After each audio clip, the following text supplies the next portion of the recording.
My dad called me the weight everyone has to carry. I said nothing and left overnight. Funny how once the weight was gone, the entire family completely drowned in debts and unpaid bills. I was 28, sitting at the same dinner table I'd sat at every year since I was a kid, staring at a plate of dried turkey and lukewarm mashed potatoes, trying not to make eye contact with my father. I wasn't expecting the night to be good, but I never expected him to look around the table, laugh, and call me dead weight in front of everyone. That's not even the worst part. The worst part is that no one stopped him. My name's Zach, and I guess you could say I've always been the odd one out in my family. I'm the youngest of three. My sister Rachel is 35, and my brother Dean is 33. Growing up, our house wasn't abusive exactly, but it was rigid structured. My dad ran it like a CEO runs a company, and we were the unpaid interns constantly trying not to get fired. Rachel learned early how to suck up. She was the golden child, always in control, never out of place. Dean played the part of the golden boy star athlete dad's shadow. And me, I was the quiet one, the creative one. The one who didn't want to go into business or finance or whatever blueprint my dad had drawn up for my future before I even hit puberty. Instead, I liked art.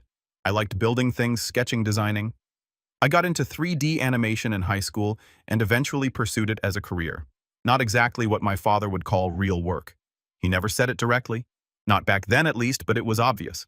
He'd smile politely when I mentioned a new project, then immediately pivot the conversation to Dean's promotion or Rachel's new condo. My wins weren't wins to him. They were distractions, hobbies, and somewhere along the line, the rest of the family started treating me the same way. By the time I hit my mid-20s, I had distanced myself a lot. I still showed up for the major holidays, partly out of guilt, partly out of hope that maybe something had changed. Spoiler, it hadn't. The comments were always subtle, but stacked. My mom would ask if I was still doing those little videos, like I was a teenager messing around on a laptop. Rachel would tell me I should think about getting a real job before it's too late. Dean would just laugh and say nothing, like I was a joke he didn't even need to tell. But this year was different. This year something had shifted in me, not them. I'd actually had a huge win, a personal one. I'd finally signed a long-term contract with a major studio to work on a streaming series. It was the kind of job that paid better than anything my siblings were doing. Even if I didn't wear a suit or sit in an office, it wasn't flashy or viral, so I hadn't posted about it on social media. I thought maybe I'd share the news in person. Let them see that I wasn't some starving artist drifting through life. I figured maybe, just maybe, they'd be proud. So I showed up to Christmas dinner feeling something I hadn't felt in years around my family. Confidence. My mom greeted me at the door with her usual tight hug and that look that screamed, "I was worried you wouldn't come." Dean barely looked up from his phone. Rachel gave me the air kiss she reserved for people she didn't want to wrinkle her makeup for. My dad didn't even come to the door. He was already seated at the table with a glass of scotch and the look of a man who thought he was doing us all a favor just by showing up. The dinner started like they always do. My mom asked if I was dating anyone. I wasn't. Dean talked about crypto. Rachel brought her boyfriend Carter, who may as well have been a mirror of my dad in a slightly younger body. And the two of them immediately launched into a conversation about real estate. No one asked about me, not once. I waited. I thought maybe after dessert I'd bring it up. Maybe when things had calmed down and people were less performative. But then my dad cleared his throat and raised his glass for a toast, and everything went sideways. "I just want to say," he began, "how proud I am of my kids. Rachel just closed her biggest deal yet. Dean's company is expanding, and it's great to see hard work pay off." He paused, smirking, looking around the table. Then he added, "And Zach's here too, still floating along, dead weight. But we love him." It was said like a joke. The kind of thing you're supposed to laugh at to make it less sharp. But no one laughed. Not really. Rachel gave a polite chuckle. Dean snorted. My mom froze with her fork halfway to her mouth. Carter grinned like it was the funniest thing he'd heard all day. And I just sat there. I didn't laugh. I didn't argue. I didn't even flinch. I just let it sit. Let them all marinate in the moment they didn't expect to matter, because that's what they'd always done. Say cruel things and expect you to play along. Laugh it off. Swallow it whole. But this time, I wasn't going to. Instead, I asked one question. A single sentence that I swear made the air leave the room. My mom dropped her fork. Rachel's smile cracked. Dean actually looked up from his phone for the first time all night. I didn't raise my voice. I didn't make a scene. I just looked at my father and asked the one thing none of them were ready for. I didn't even raise my voice. Just looked. My father straightened the eye, leaned back in my chair, and asked, "Who paid the mortgage in 2009 when you got laid off?" The reaction was immediate. My mother's fork clattered to her plate.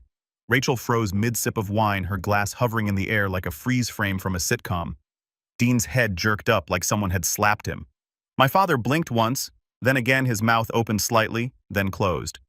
For a moment, all I could hear was the hum of the dishwasher running in the kitchen and the soft Christmas jazz spilling from the Bluetooth speaker in the living room. No one said a word. See, they all remembered 2009.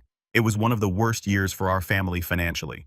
My dad got laid off from his managerial job at a regional supply company, and my mom's part-time work as a paralegal wasn't enough to keep the bills paid. Rachel was still in grad school at the time, fully funded by my parents, of course. Dean had just started working at a tech startup, but he was barely making rent. No one in the family had money to spare. No one except me.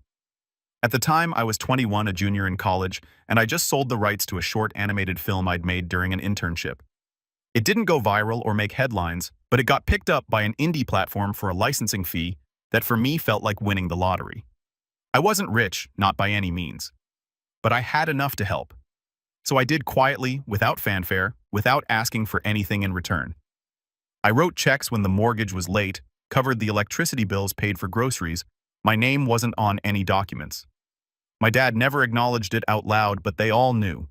And now, years later, with his scotch glass raised and his smug grin in place, he called me dead weight in front of the people who should have known better.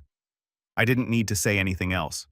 The question alone was enough to fracture something in that perfectly controlled narrative my father liked to keep tight-fisted over our family. He tried to recover, cleared his throat. "That was years ago," he said gruffly, like that somehow erased it. "You were just trying to help." "Yeah," I said, "because you asked." He flinched just slightly, but I saw it. So did everyone else. And I think that's when the balance in the room shifted, like the floor had tilted just a few degrees and no one was sure where to put their feet. The conversation stuttered back to life after that, but the energy had changed. My mom barely touched her food. Rachel suddenly became very interested in her phone. Dean kept giving me sidelong glances like I'd grown a second head. No one asked about my work. No one congratulated me on my success because at that point it was obvious I'd come into that house with something they didn't expect. Leverage, but I didn't press it. I let the silence do the work for me. Sometimes truth lands heavier when you don't shove it down people's throats. The rest of dinner passed in a weird daze. After dessert, I helped my mom clear the table. She was quiet, her mouth tight, but her hands were trembling. As I handed her a stack of plates, she whispered, "You shouldn't have said that in front of everyone." I looked at her, said, "What the truth?" Her eyes flicked to the dining room. "You know how your father is?" "Yeah," I said. "That's the problem." She didn't respond. Just took the plates and turned toward the kitchen. After that night, things got colder. Over the next few weeks, I got fewer texts from my mom. No calls.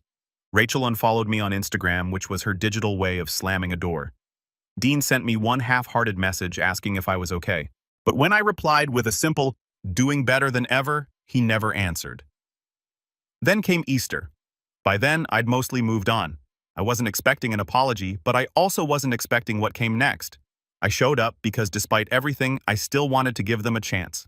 I guess I still believed in the idea of family, even if it kept letting me down. When I arrived, it was obvious I wasn't really welcome. No one had saved me a seat. There was no plate set for me. My mom blinked in surprise like she hadn't expected me to come. Rachel and Dean were already deep in conversation with my dad. All of them sipping wine and laughing about something that stopped the moment I walked in. My mom quickly grabbed a spare chair and muttered, "Oh, we didn't think you were coming." "Why wouldn't I?" I asked. She didn't answer. I sat at the edge of the table like an afterthought, trying to stay civil, trying to ignore the weird tension. But it didn't take long for the conversation to turn against me again. "So Zach," Rachel said, her voice is shade too bright, "still playing around with cartoons?" I smiled. "Still animating." "Yeah, working on a couple episodes for a new series." "Oh, that's nice," she said, like I'd told her I was working at a smoothie shop. "Must be nice not to have to worry about the real world." I blinked. "You mean paying rent and bills and taxes?" She waved it off. "You know what I mean?" And just like that, it was happening again. Same script, different holiday. Dean joined in, this time saying something about freelancers being allergic to real structure. My dad laughed. My mom said nothing. And I realized for the first time that they weren't going to change, not because they couldn't, but because they didn't have to. Because they had each other, and I didn't. Then the real blow came. My dad clinked his glass and announced that Rachel and Carter were expecting a baby. Everyone gasped and celebrated. Hugs. Cheers, tears. I smiled, congratulated her, genuinely happy for her. And then she said, "We're thinking of naming him after Dad or maybe Dean, you know, strong names." And my mom, my own mother, added with a chuckle, "Well, at least we know this baby won't end up living in Fantasyland." They all laughed loud and long. No one looked at me. No one cared how it landed. That's when I realized this wasn't just about respect. This was about erasure. They wanted to pretend I was never the one who held them up when they were sinking. They wanted to rewrite the past so they could keep justifying their version of who I was. The soft one, the dreamer, the useless one. But they'd gone too far. A few days later, I got a text from my mom. She said she was planning a surprise party for my dad's 60th birthday that summer and hoped I could put together one of your little videos as a gift. I stared at the message for a long time, not because I was surprised, but because of how casually cruel it was. That's when the idea hit me. Not out of anger, not out of spite, but out of something colder, sharper. If they wanted to rewrite history, fine. I'd let them. But I'd write the ending. Because here's the thing they didn't know. I wasn't just some freelance artist anymore. I had access to tools they couldn't even pronounce. I had time, skill, and receipts. I had emails, screenshots, old checks, and most importantly, I had the full, unvarnished truth. So I smiled, texted my mom back, and said I'd love to help with that. I'll make it something he'll never forget. And I meant it. I didn't respond to that text right away. I told myself I needed time to plan the video. But really, I just needed space to breathe, to think, to make sure I wasn't acting out of pure emotion. Because for a while, that's all I was angry. I mean, how could I not be? They erased me. I sat there for a long time after that Easter dinner, just scrolling through photos on my phone. Pictures from years back. Old family barbecues, birthdays, school ceremonies. In every single one, I was off to the side. Not smiling, not frowning, just there, like an afterthought, like a prop. Someone forgot to move out of the shot. And the more I looked, the more I realized I'd spent most of my life shrinking myself to fit into the space they'd carved out for me. A role they never intended to be big enough for who I actually was. But that role, I was done playing it. I didn't explode, didn't send a dramatic text or make a public announcement. I didn't even call my mom back. I just stepped away quietly, intentionally, and for the first time in my life, I stopped asking what they thought of me. Stopped waiting for their approval like it was some kind of prize I hadn't yet earned. And that was the beginning. The next few months were weird, lonely in some ways, freeing in others. I stopped replying to the family group chat, stopped checking Instagram to see if Rachel had relented and followed me back. She hadn't. When my mom sent occasional hope, "You're doing okay" messages, I kept my replies brief, polite, distant, she noticed. Eventually, the messages slowed to a trickle. But while my ties to them loosened, I started anchoring myself to something else. My work, that animation contract I mentioned, it blew up in a good way. I poured everything I had into it. Late nights, early mornings, weekends, spent refining keyframes and building out emotional beats for characters that ironically felt more real to me than the people I shared a last name with. My work became my therapy. Every scene I completed felt like I was gluing back pieces of myself that had been chipped away for years, and people noticed. The show launched on a major platform. Critics called it visually stunning and emotionally resonant. A clip from one of the episodes went viral on TikTok. And suddenly I was being flooded with messages, people telling me how much the story meant to them, how much the characters reminded them of themselves. One person wrote, "It's like you crawled inside my head and animated my childhood." That hit me hard because for the first time in my life, I wasn't just seen. I was understood. Not by my family, not by people I'd known since I was 5, but by strangers. Strangers who didn't care what school I went to or whether I wore a suit. They only cared about what I made, what I gave the world. And that was enough. I got invited to speak on a panel at a major animation expo that summer, flew out to LA, stayed in a decent hotel for once instead of crashing on a friend's couch. I stood on a stage with creators I'd admired since high school and talked about visual storytelling and using trauma as a lens for art. The moderator asked me what inspired the emotional tone of the show. I said family and left it at that. But even as things were going well, I'd be lying if I said I never thought about them. About my dad's face when I asked that question. About my mom looking down at her plate like she wanted to disappear.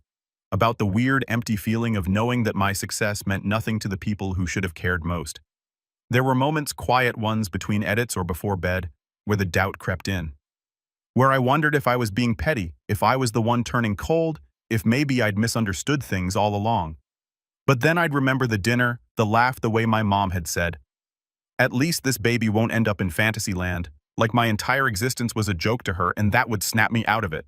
They hadn't just dismissed my work, they dismissed me over and over again, so I kept building. With the success of the show, I started getting offers, bigger projects, feature-length gigs, even a few requests from studios I dreamed about working with. I signed with a rep, got legal advice, built a team. Suddenly, I wasn't just doing little videos. I was running my own small production studio. I hired 2 assistants, contracted a few freelancers, started mentoring a kid from my hometown who reminded me of myself at 16. And the best part, I didn't tell my family any of it. Let them think I was still tinkering in my bedroom like a bored teenager. Let them keep underestimating me. That was the best camouflage I could ask for until the text came in. Late June. My mom, "Hey Zach, just a reminder about Dad's surprise 60th July 15th. Hope you're still working on that little video. Let me know if you need help with photos."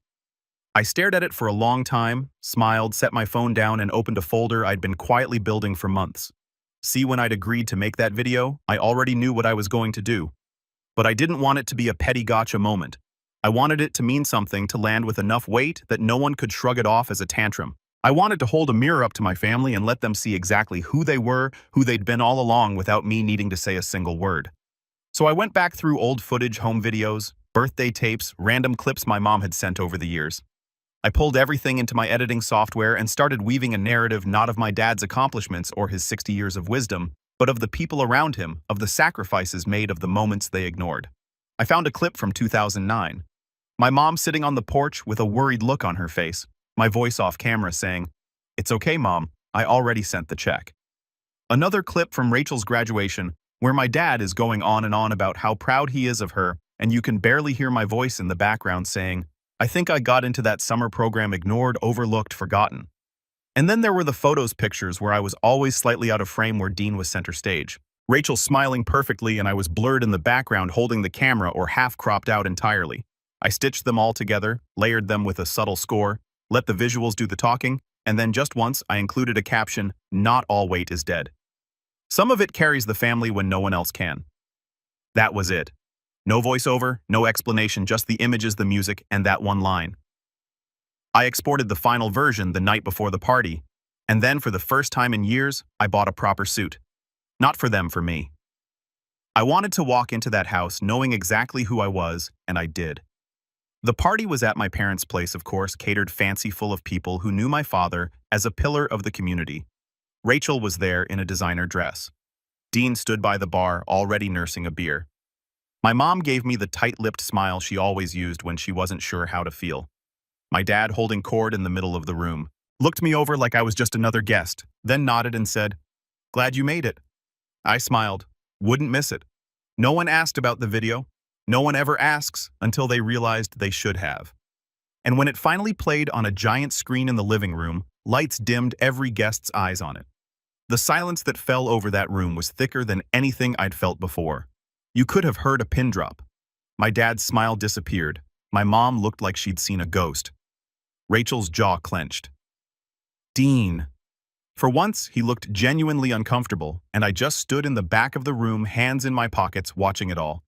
There's a moment that comes after the silence, after a truth is laid bare, and there's no comfortable lie left to cling to. When people reveal who they really are, the video ended. The room sat frozen. No one clapped, no one moved. It was Rachel who broke the silence first. "That wasn't really appropriate," she said, voice tight, carefully measured, like she was trying to hold on to her composure with both hands. This was supposed to be a celebration. I didn't respond to her directly. I looked at my father. He was still staring at the screen, at the final frame, that one line glowing white against the black background. "Not all weight is dead. Some of it carries the family when no one else can." The irony wasn't lost on me. How quickly their tone had shifted now that everyone else saw it. Not just me. Not just some angry son or black sheep with a chip on his shoulder. No, now the audience knew. His colleagues, his golf buddies, the family friends who'd always assumed I was the quiet one who didn't come around much. Truth changes things when you force people to look at it. Still, I kept my face calm collected. I wasn't about to blow everything I'd built by turning this into a fight. No, this was the beginning of something much more deliberate. So I smiled. You asked me to make a video that meant something. That's what I did. My mom was pale. She stepped forward like she wanted to say something, then stopped. Her hand fluttered at her chest. Zachary, you could have warned us. I think you've had enough warnings. I said, you just never listened. And then I left, walked right out cool as ice, leaving them to stew in that room full of their own reflections. Because this wasn't the revenge. Not yet. That was just the setup. The part where the walls start to close in and they finally realize they're not the ones holding the map.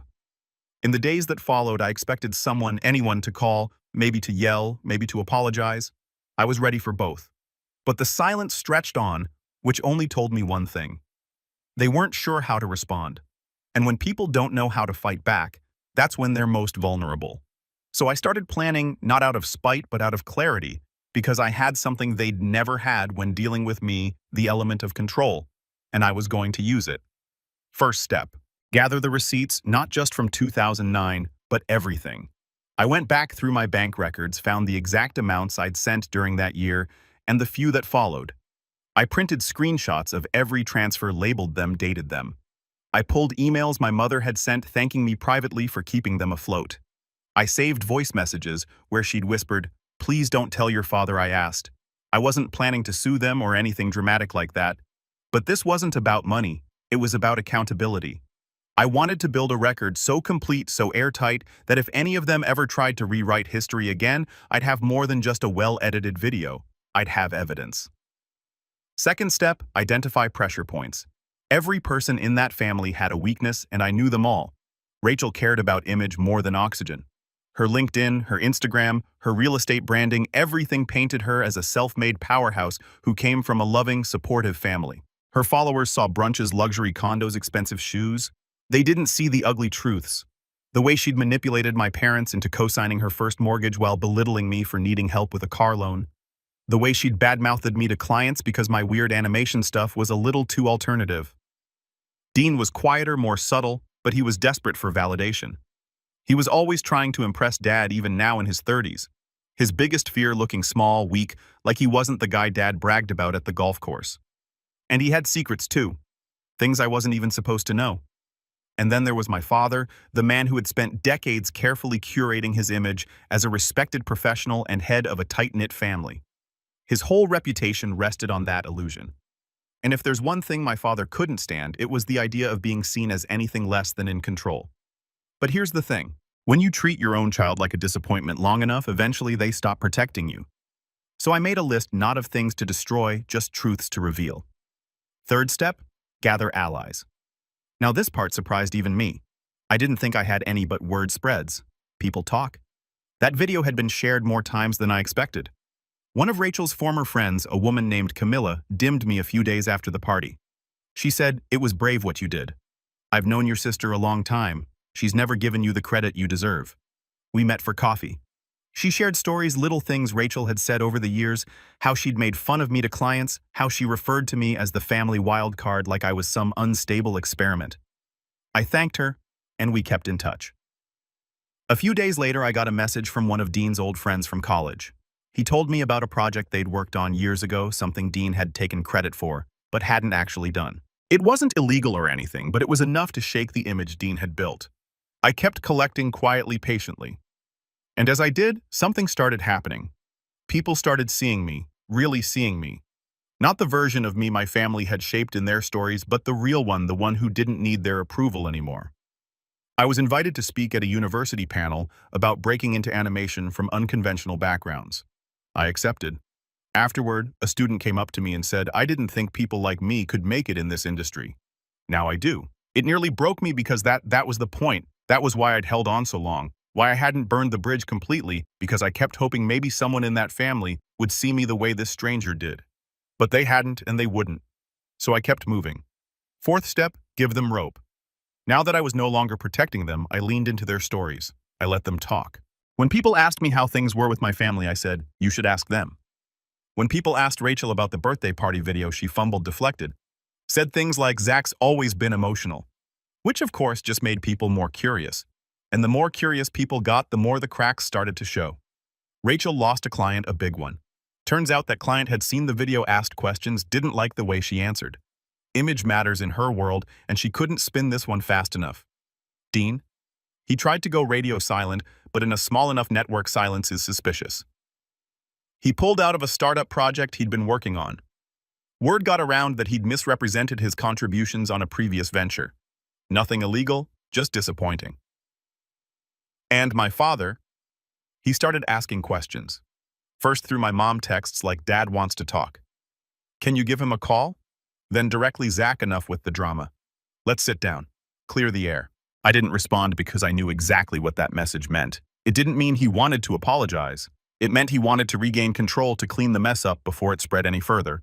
But it was already spreading and I wasn't done. Not yet. The final step of the setup was simple. Create the opportunity, which came ironically because of Rachel. She was throwing a charity gala in late September. Big venue, bigger guest list. I got an invite through Camila. Apparently Rachel didn't realize we'd become friends. I RSVP'd. Yes. When the night arrived, I wore a black suit, same calm smile, same quiet confidence, and tucked under my arm, a manila folder. The charity gala was every bit the glittering, pretentious spectacle I expected it to be. Rachel always had a flair for turning things into branding opportunities, and this night was no exception. Sleek banners with her logo, gold accents on everything from the centerpieces to the ice cubes, and a photographer stationed right by the entrance, snapping pictures of guests as they walked in like it was the Met Gala. The event was meant to raise money for a children's hospital noble cause, but Rachel wasn't doing it for the kids. She was doing it for the optics, for the social media posts, for the string of hashtags she'd no doubt prepared days in advance. I stepped into that ballroom with the manila folder tucked casually under my arm and a smile I couldn't quite suppress. I wasn't nervous. Not anymore. This wasn't about confrontation. This was about closure. Everything that was about to happen had been set in motion long ago. It just needed a gentle nudge. And tonight, I was that nudge. Camilla met me near the back of the room just as she'd promised. She looked sharp and elegant in a navy dress, holding a glass of champagne and watching the crowd like a hawk. "She's over there," she murmured, tilting her head toward the podium. Just finished her speech. Everyone clapped. No one listened. I nodded. Perfect. I didn't approach Rachel right away. I waited, mingled, made small talk with a few people I recognized from online circles, producers, writers, and exec from a streaming service that had reached out to me last month. It was funny. These were the kinds of people my father would have fallen over himself to impress. The kind Rachel was always trying to attract. And they knew me not as the other sibling, not as the artsy one, but as Zach Hayden, the guy who'd built something on his own name. Eventually, Rachel spotted me. Her smile was the kind of thing you learn in expensive etiquette classes. Perfectly proportioned, utterly hollow. "Zach," she said, gliding toward me in heels that probably cost more than my flight. "You came." I matched her smile. "Of course, wouldn't miss it." "You've always had a knack for throwing a party." She tilted her head, searching my face for sarcasm. "I'm glad." "Really?"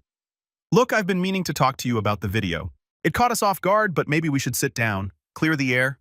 There it was again. That phrase, clear the air. Code for, let's rewrite the story again. Only this time, keep your mouth shut.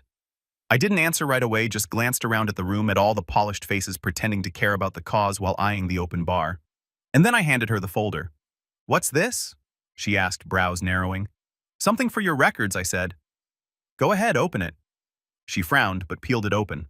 Her eyes moved across the first page and then froze. Her mouth parted slightly. A slow inhale, then another. The blood drained from her face. Inside were printouts of every payment I'd ever made to our parents. The mortgage checks, the bills, screenshots of emails, texts, voice message transcripts, and on top of it all, a signed letter from our father back when he was desperate enough to ask for help in writing. "Zach, we'll pay you back. You're not just helping us, you're saving us. I know we've been hard on you, but I promise we'll never forget this."